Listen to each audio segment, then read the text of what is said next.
is that you will absolutely have the same structure for how to spend this money. You will have some version of unelected bureaucrats deciding how prices will be increased in Oregon families' homes and in small businesses across our state.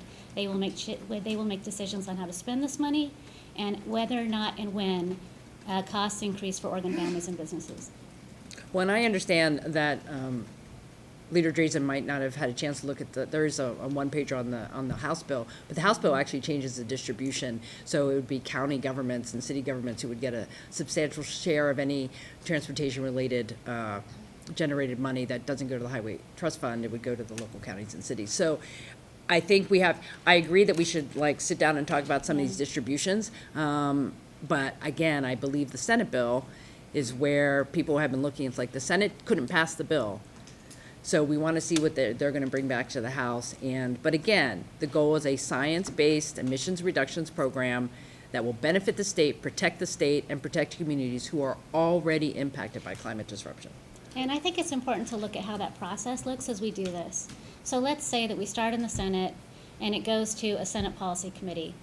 That's fantastic, because I expect that it will. At some point in the course of the prior discussions on this legislation, the legislation happened in a joint committee. The joint committee process meant that instead of having a bicameral review of this legislation, it was in effect unicameral, if that makes any sense.